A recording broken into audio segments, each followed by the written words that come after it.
First line நேயர்களுக்கு வணக்கம். இன்றைக்கி என்ன பார்க்க போகிறோம்னா, அது இந்தியா கனடா விவகாரம் நம்ம ஏற்கனவே டீட்டெயிலாக பார்த்தோம். இன்னும் டீட்டெயிலாக பார்க்க போகிறோம். இப்போ என்ன நடந்துகிட்டு இருக்கு? மோடி அமித்ஷாவுக்கு கொலை மிரட்டல், ஜெய்சங்கருக்கு கொலை மிரட்டல், அதே மாதிரி அங்கே உள்ள தூதரக அதிகாரிகளுக்கும் கொலை மிரட்டல் விடுப்பது போன்ற இந்த பேனர்கள்லாம் வைத்து கொலை மிரட்டல் விடுவது போன்ற நேரடியாக இல்லாமல், அதாவது நேரடியான அங்கே சட்டம் பாயும்ல, ஏன் கைது செய்யலைன்னு கேட்பாங்களே, அதனால் எச்சரிக்கை. மோடி, அமித்ஷா, ஜெய்சங்கர் மற்றும் சில வெளியுறவுத்துறை அதிகாரிகள், அதாவது கனடாவில் எம்பசியில் இருக்கவங்க பேரை போட்டு அவர்கள் புகைப்படத்தோடு சேர்த்து போட்டு எச்சரிக்கை விடுத்திருக்கிறார்கள். அங்கே கூட்டம் நடத்தியிருக்கிறார்கள், காலிஸ்தான் கொடியுடன் நடத்தியிருக்காங்க. இதுக்கு கனடா அரசு என்ன சொல்லுது, ஏன் தனி பிரிவினைவாதிகளுக்கு அவர்கள் ஆதரிக்கிறார்கள் அப்படின்றத பற்றி அவர்கள் என்ன சொல்கிறாங்க, அவங்க தூதர் என்ன சொல்கிறாங்க அப்படின்னு டீட்டெயிலாக பார்க்க போகிறோம். நேற்று நிறைய அப்டேட்ஸ் இருக்குது. அங்கே உள்ள தமிழ் மக்கள் பயந்து போயிருக்காங்க. குறிப்பாக தமிழ் மாணவர்கள், இங்கிருந்து லட்சக்கணக்கான மாணவர்கள் அங்கு சென்று படித்து கொண்டிருக்கிறார்கள், வேலை செய்து கொண்டிருக்கிறார்கள். அவர்களுடைய நிலை என்னாகும், ஈழத்தமிழர்களுடைய நிலை என்னாகும்? ஏனென்றால் இவன் இப்போது என்ன மிரட்டியிருக்காங்க அப்படின்னு பார்த்தீங்கன்னா, இந்துக்கள்லாம் வெளியேறுங்க அப்படின்ற மாதிரியான ஒரு கோஷத்தை போடுறாங்க. அப்போ இந்துக்கள் அப்படின்ற போது அவன் என்ன பார்ப்பான் அப்படின்னா, சீக்கியர் அல்லாத, அதாவது தலைப்பாகை அணியாத இந்தியர்கள் பூரா இந்துக்கள் அப்படின்ற கணக்குக்கு போவான். இதோடு சேர்த்து அங்கே உள்ள ஒரு இஸ்லாமிய இயக்கமும் எச்சரிக்கை விடுத்திருக்கிறது இவர்களோடு சேர்ந்து கொண்டு. ஸோ இப்படி பல்வேறு விஷயங்கள் நடந்திருக்கு நேற்று. அதுபோக மற்றும் ஒரு கேங்ஸ்டர் சுட்டுக் கொல்லப்பட்டிருக்கான். அவன் யார், அது சுக்தூல் சிங் அப்படின்றவன் யார் அப்படின்றத பற்றி நம்ம பார்க்க போகிறோம். இதற்கு இந்தியாவோட பதிலடி என்ன அப்படின்றதையும் பார்க்க போகிறோம். இது கனடா என்ன சொல்லுது, அமெரிக்கா என்ன சொல்லுதுன்னு டீட்டெயிலாக நம்ம பார்க்க போகிறோம். சரிங்களா? இப்போ முதல்ல இந்த பில்டப் வீடியோவை பார்த்துருங்க. பார்த்தீங்களா? அப்படி பில்லா படம் மாதிரி நடந்துட்டு வரான்ல.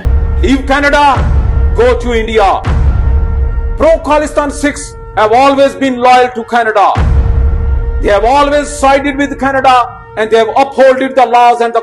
இப்போ ஸ்டைலிஷாக ஒரு பாதுகாப்பு, அதாவது இந்த பர்சனல் அடியால் வச்சுருப்பாங்க, அந்த மாதிரி பாதுகாப்போடு வந்தாலும் இவன் பேர் தான் பூனூன். இவன் அமெரிக்கன் சிட்டிசன்னு. இவன் கனடாவுக்கு அந்த போராட்டத்தில் கலந்துருக்கான். இவனுக்கு 60 வயது 65க்கு மேலே ஆயிடுச்சு. இவன் தான் இப்போதைக்கு லீட் பண்ணுற மாதிரியான அந்த களத்தில் இறங்குறான் அப்படின்னு நம்ம பார்க்க முடியும். இந்த பூனூன் யார் அப்படின்றதை நம்ம பார்க்கலாம். இவன் என்ன எச்சரிக்கை விடுத்திருக்கான் அப்படின்னு. இந்த பூனூன் ஃபேஸ்புக்கில் ஒரு வீடியோ இருக்கும். அது இந்தியாவில் நீங்கள் பார்க்க முடியாது, அது தடை செய்யப்பட்டிருக்கு, கட் பண்ணி வச்சுருக்காங்க, நீங்கள் டவுன்லோட் பண்ண முடியாது.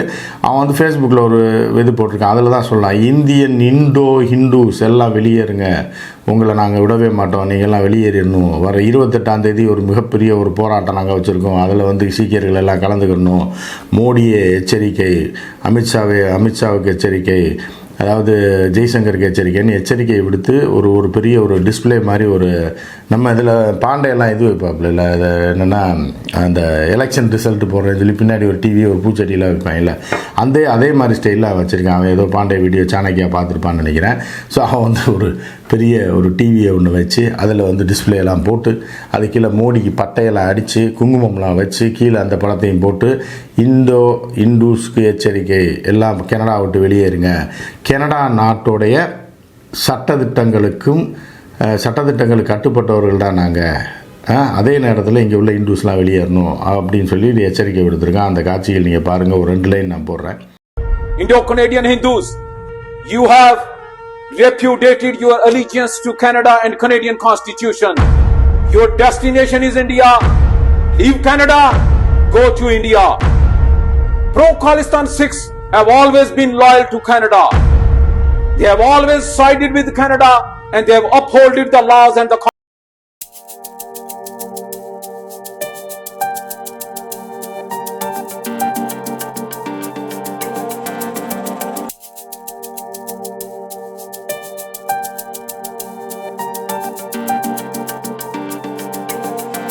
இது முடித்தோடனே அங்கே ஒரு பெரிய போராட்டம் நடந்திருக்கு. அந்த போராட்டத்தில் பில்டப் கொடுத்து அதுலேயும் எச்சரிக்கை விடுத்திருக்கிறார்கள். இது ஒரு பக்கம்.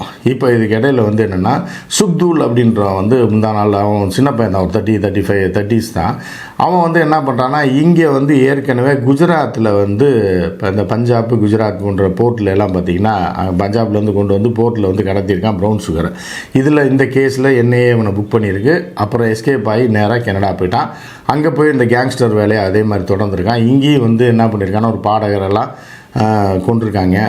அதுக்கு அவர்களுடைய சார்பில் இன்னொரு கேங்ஸ்டரையும் கொண்டிருக்கான். அவர்கள் இவனை தேடிட்டு இருக்காங்க. யாரை? இந்த சுக்தூலை. இந்த சுக்தூலோட இன்னொரு பேர் என்னென்னா அக்கா சுக்கா.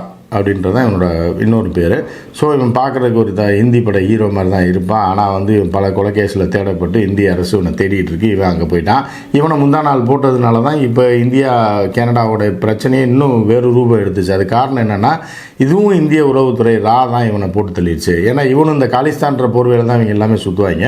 அதாவது காலிஸ்தான் தனிநாடு கேட்டவர்கள் வேறு, அதுக்கான காரணம் வேறு. இவர்கள் வந்து சீக்கியர்களை ஒருங்கிணைத்து நம்மளும் வந்து காலிஸ்தான் கேட்டோம் அப்படின்னா நம்ம ஒரு தேச தியாகியாக அப்படியே அவர்களோட கோர்த்துக்கிட்டு ப்ரௌன் சுகர் கடத்தல் அது இதெல்லாம் ஈடுபடலாம், கேங்ஸ்டராக இருக்கலாம் அப்படின்ற மாதிரியான ஒரு கும்பல் இருக்குது. அதில் ஒருத்தர் வந்து இந்த அக்காசுக்காவை முந்தா நாள் போட்டு தள்ளினா இது பெரிய பரபரப்பாயிடுச்சு. மீண்டும் வந்து இந்தியா களமிறங்கி அடிக்குது அப்படின்ற மாதிரியான பேச்சு தான் வந்து கனடாவில் பயங்கர பரபரப்பாக பேசிகிட்டு இருக்க நேரத்தில் லாரன்ஸ் அப்படின்னு சொல்லி இன்னொரு கேங்ஸ்டர், அவனும் வந்து பஞ்சாபை சேர்ந்தவன். அவன் என்ன பண்ணுறான் அப்படின்னா, நாங்கள் தான் கொண்டோம் அப்படின்னு சொல்லி ஃபேஸ்புக்கில் போட்டான். ஏன்னா அவனுக்கு என்னென்னா பிரச்சனை சீரியஸாக போகுது. இது இந்தியா கவர்மெண்ட்டு பேர் எடுத்துருமோ, நம்ம கஷ்டப்பட்டு உனக்கு கொண்டிருக்கோம், நம்ம கேங்ஸ்டர் எதிர்பார்த்து அதை நம்ம வீட்டை காட்டணுன்றக்கா என்ன பண்ணுறான்னா, அவன் நான் தான் கொண்டேன் அப்படின்னு சொல்லி ஓப்பன் ஸ்டேட்மெண்ட் கொடுத்து இப்போ அவனை அரெஸ்ட் பண்ணிட்டாங்க. சரியா? இதனால் இப்போ வந்து இந்தியா என்ன கிளைம் பண்ணுதான், பார் நீ வந்து தீவிரவாதியை பூராத்தையும் அடைக்கலம் கொடுத்துக்கிட்டு அவங்களுக்கு வந்து இதை கொடுத்துட்டு க்ரீன் கார்டை கொடுத்து உட்கார வச்சுருக்க, அவங்களுக்குள்ளே சண்டை போட்டு ஒருத்தன் கொண்டுக்கிறான். தனிநாடு கேட்குறவன்லாம் எங்கள் ஊரில் தேடுறவன்லாம் அங்கே போட்டு அடைச்சி போட்டு வச்சுட்டு அவங்களுக்குள்ளே மோதி செத்துக்கிறான். நீ வந்து இந்தியாவை குறை சொல்கிறியா அப்படின்ற மாதிரி ஏறி அடிக்க ஆரம்பிச்சது இந்தியன் எக்ஸ்டர்னல் அஃபேர்ஸு. ரெண்டாவது என்ன சொல்லியிருக்கு அப்படின்னா, அந்த காலிஸ்தான் தீவிரவாதிகள் அங்கே இருக்கவனை பூராத்தையும் அடித்து துரத்தி வெளியேற்றணும், இல்லைனா நான் பார்த்துக்க அப்படின்ற மாதிரி ஜெய்சங்கர் ஒரு எச்சரிக்கை கொடுத்துருக்காரு. அதில் இன்னொரு விஷயம் நம்ம என்ன பார்க்கணும் அப்படின்னு பார்த்தீங்கன்னா, நீங்கள் வந்து கனடாவில் இப்போ தமிழர்கள் ஏகப்பட்ட பேர் இருக்காங்க, ஈழத்தமிழர்கள் இருக்காங்க, அதிகாரத்தில் இருக்காங்க, எம்பிக்களாக இருக்காங்க, எப்படிலாம் இருக்காங்க. அதெல்லாம் ஓகே தான், கனடா ஒரு அமைதியான கண்ட்ரி தான்.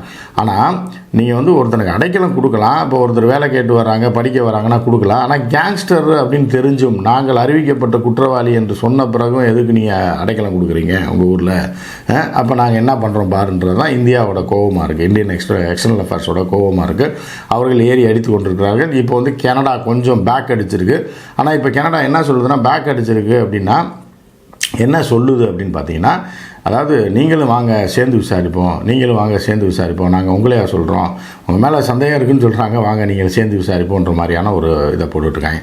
அப்புறம் 5I அப்படின்னு சொல்லி ஒரு அமைப்பு இருக்குது. அது என்ன அப்படின்னா, 5I அப்படின்னா கனடா, USA, பிரிட்டன், நியூசிலாண்டு, இவர்கள் அந்த 5 கண்ட்ரியும் சேர்ந்து என்ன பண்ணுறாங்கன்னா ஒரு உளவு அமைப்பு வச்சுருக்கான். இவர்கள் இந்த 5 நாடுகளில் நடக்கக்கூடிய உளவு தகவல்களை பரிமாறிக்கொள்வார்கள். அதில் பல தகவல்கள் வந்து சொல்லப்பட்டிருக்கு. எப்படி வந்து இந்தியன் எக்ஸ்டர்னல் அஃபேர்ஸ் வந்து அந்த குருத்வாரா கொலையில் ஈடுபட்டது அப்படின்னு சொல்லி ஒரு குற்றச்சாட்டு வருதோ, அப்போ நீங்கள் வந்து நீங்கள் உளவுத்துறையெல்லாம் வச்சுருந்தீங்கன்னா, இவர்கள் காலிஸ்தான் கேட்டு போராடுறவன் இந்தியாவுக்கு எதிராக இது பண்ணுறாங்களா, கேங்ஸ்டர் இருக்கான், ட்ரக்ஸ் ஸ்மக்லர்ஸ் இருக்கான், இவனெல்லாம் ஏன் விட்டு வச்சுருக்க அப்படின்ற ஒரு கேள்வியை இந்தியன் எக்ஸ்டர்னல் அஃபேர்ஸ் கேட்கும்போது இது அமெரிக்கா பதில் சொல்ல முடியாமல் இருக்குது. ஸோ இது வந்து ஒரு பெரிய பூதாகரமாக இருந்தால் கூட நம்மளுடைய தமிழ் மாணவர்கள் வந்து ரொம்ப ஒரு டென்ஷனில் இருக்கக்கூடிய சூழ்நிலை இருக்குது. ஏன்னா இந்தியா வந்து விசாவை கட் பண்ணியிருக்கா, உடனே என்ன பண்ணுவான்னா அவனும் பதிலுக்கு பண்ணலை, இன்னும் கனடா பண்ணலை. அப்போ அங்கே உள்ள மாணவர்கள் ஒரு லீவுக்கு இங்கே வராங்கன்னு வைங்களேன், திருப்பி போகிறதுக்கு விசா தராமல் கட் பண்ணிட்டானா என்ன பண்ணுறதுன்ற பயம் அங்கே உள்ள தமிழ் மாணவர்கள்ட்ட இருக்குது. ஸோ அது ஒரு பெரிய அச்சத்தை இந்திய அரசு ஏற்படுத்தியிருக்கு. இது விரைவில் இந்திய அரசு அந்த விசா ப்ராசஸை வந்து கட் பண்ணுறதை வந்து தூக்கணும். ஏன்னா அதனால எந்த பிரயோஜனம் இருக்கா என்னன்றது தெரியல. அவர்கள் என்ன அர்த்தத்தில் எக்ஸ்டர்னல் அஃபேர்ஸ் செஞ்சாங்கன்னு தெரியல. அது உள்காரணங்கள் இருக்கலாம். ஆனால் நம் மாணவர்களும் இந்திய மாணவர்கள் பாதிக்கப்படுவார்கள், தமிழ் மாணவர்கள் குறிப்பாக பாதிக்கப்படுகிறார்கள். தென்னிந்தியாவில் சேர்ந்தவர்கள் தான் கனடாவில் இப்போ அதிகமாக போய் படிச்சுக்கிட்டு இருக்காங்க. அப்படிங்கும்போது நம் தமிழ் மாணவர்கள் பாதிப்பு வரும் அப்படின்ற ஒரு விஷயம். இன்னொரு விஷயம், இந்த அந்த பூணுன்றவன் வந்து இந்துக்கள்லாம் வெளியேறு அப்படின்ட்டு இருக்காங்கல்ல. அப்போ இந்துக்கள் அப்படின்றது வந்து எப்படின்னா சீக்கியர்கள் அல்லாதவர்கள், இஸ்லாமியர்கள் அல்லாதவர்கள், கிறிஸ்தவர்கள் அல்லாதவர்னு சொல்கிறான் இல்லையா. அப்போ பார்க்கும்போது எவன் தீவிர இந்து, எவன் ஆர்எஸ்எஸ், எவன் வந்து படிக்க போனவன் அப்படின்ற வித்தியாசம் தெரியாது இல்லையா. ஸோ அந்த நிலையில் என்ன பண்ணியிருக்காங்கன்னா, ஈழத்தமிழர்களாக இருந்தாலும் சரி, நம் தமிழ் அமைப்புகளும் சரி, சில அமைப்புகள் எச்சரிக்கையை விடுத்திருக்கிறது அவர்களிடம். யார்கிட்ட? சீக்கியர்கள்ட்ட. என்னென்னா, நீ வந்து மோதுறதுன்னா எவன்கிட்ட வேணாலும் போய் மோதிக்கோ, இங்கே வந்து எங்கிட்ட வந்து மோதுற மாதிரியோ இல்லை எங்களை வெளியேறு அப்படின்னு சொல்லி எங்கள் ஆட்கள் மீது தாக்குதல் நடந்தால் இப்போ நாங்களும் களத்தில் இறங்க வேண்டியது இருக்கும். ஈழத்தமிழர்கள் அங்கே பவர்ஃபுல்லாக இருக்காங்க. ஏன்னா இவங்க எவ்வளோ செல்வாக்காக இருக்கானோ அதுக்கு ஈக்குவலாக ஈழத்தமிழர்கள் அங்கே வந்து பெரிய கோலை வச்சு ராஜ்யம் பண்ணிகிட்ருக்காங்க. இவர்கள் தமிழர்களையோ வேறு யாரையா கை வச்சா நம்ம பயப்பட வேண்டாம். ஏன்னா லேசாக சில சம்பவங்கள் நடந்தால் கூட பெரிய சம்பவம் பண்ணிடுவாங்க நம்ம ஆட்கள் அப்படின்ற வகையில் தான் கனடாவில் இருக்காங்க. அதனால் அந்த பயம் இல்லை. இப்போ என்னென்னா வந்துட்டு போகிற பயம் மட்டும்தான் இருக்குது. வந்தால் திருப்பி விசா தரமாட்டானோ, அங்கேருந்து வர இங்கே விசா தரமாட்டாங்களோ இப்படின்ற மாதிரியான ஒரு அச்சம் இருக்குது. அது இந்திய அரசு விரைவில் களைய வேண்டும் அப்படின்ற ஒரு விஷயம் இருக்குது. இன்னொரு விஷயம் என்ன அப்படின்னா, இப்போ இன்றைக்கி என்ன பண்ணியிருக்காங்கன்னா, சில இந்து அமைப்புகள் அவங்களாம் சொல்லியிருக்காங்க, இங்கே பாரு இந்து கோயில்களை அட்டாக் பண்ணாத, இது பண்ணாத, ஆர்எஸ்எஸ்ன்றது வேறு, இந்துக்கள்ன்றது வேறு, அதை நீ முதல்ல புரிஞ்சுக்கோ.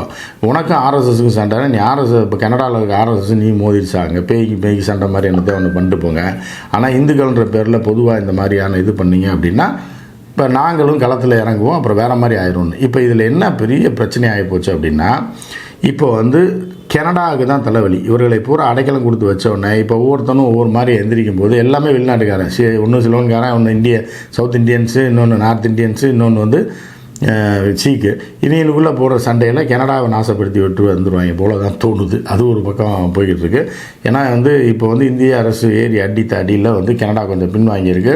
அந்த கொலைகளுக்கெல்லாம் நான் எங்களுக்குள்ளே போட்ட சண்டைன்ற மாதிரி இப்போ ஒன்றுனா வெளியே வரும்போதும் இந்த பூனூன் போன்றவர்கள் சவால் விட்டது எல்லாத்தையும் வைத்து பார்க்கும்போது அவர்கள் சைடு நியாயம் இல்லை அப்படின்ற மாதிரியான ஒரு சூழல் உருவாகி கொண்டிருக்கிறது. எனவே இந்த விரைவில் இந்த பிரச்சனை தீர்ந்தால் தமிழர்களுக்கு நல்லது. குறிப்பாக தமிழ் மாணவர்கள் அங்கே நிறையா பேர் போய் படிச்சுட்டு இருக்காங்க, அவர்களுக்கு நல்லது. எனவே மோடி அரசாங்கம் இந்த விசா தடையை வாபஸ் வாங்கிவிட்டு வேறு மாதிரியான நடவடிக்கைகள் அவர் கனடா மேலே எடுக்கலாம். ஏன்னா பொருளாதார தடையை அது எதையோ ஒன்று பண்ணிட்டு போட்டு அதை பற்றி பிரச்சனை இல்லை. ஆனால் மக்கள் மாணவர்கள் பாதிக்கக்கூடிய அளவிற்கான பிரச்சனைகளிலிருந்து இந்தியா வெளியே வர வேண்டும். அதே நேரத்தில் ஏறி அடிக்கிறது இது பண்ணுறது அது எக்ஸ்டர்னல் அஃபேர்ஸோட வேலை. அது என்னத்தையோ பண்ணிட்டு போகுது, அதை பற்றி நம்ம கவலை இல்லை. மற்றொரு நிகழ்ச்சியில் சந்திப்போம். நன்றி, வணக்கம்.